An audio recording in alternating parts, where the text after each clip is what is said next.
morning, my brothers and sisters. Continuing on this memorial of St. Ambrose. When we hear in the Gospels with our Lord's preaching and teaching, who are those lost sheep of the house of Israel? And how were they lost? Were they lost to the gospel? Did they drift from the synagogue? Did they not go in really all in with Judaism? Why are they lost sheep? Whatever their circumstances, so beautifully in our Lord's mercy, they were still part of the household of Israel. And that's why Jesus says, you have to go to them before anyone else. They were the light for the world. Jesus says to his closest friends and his disciples, don't ignore them.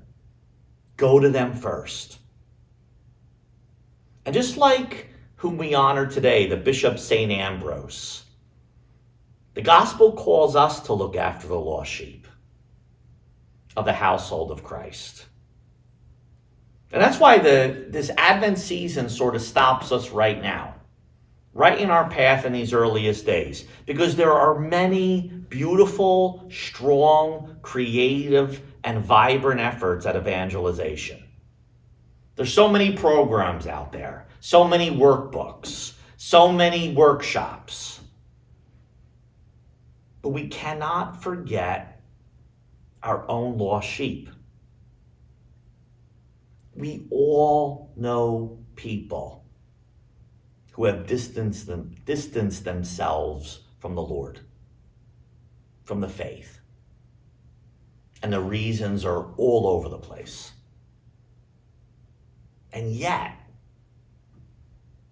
when we get back down to the basics in this Advent season, they're still part of the community. They're still part of our spiritual family. Our Lord's words to the apostles act as a very important caution to us as we travel from Advent to Christmas. We all know someone who's away from the faith. Perhaps in some way in our prayer. Doesn't mean that we have to change our whole lives. We all can't bring an Ebenezer Scrooge back to the faith. But in some way, because Advent, we're all on this mission for ourselves, it seems. This mission is not just for ourselves. It's for the whole world. So who can we think about this morning? Who through our prayer, who through in some way in our actions can we help bring someone back to the fold? At least for Christmas. At least for Christmas. So may we especially remember them around the altar today. And may St. Ambrose intercede for them. May they be given the grace and the patience and prudence that we can allow them a second look at the faith. And we can always be ready to invite them home. Who are those people that we need to pray for today? May God bless you.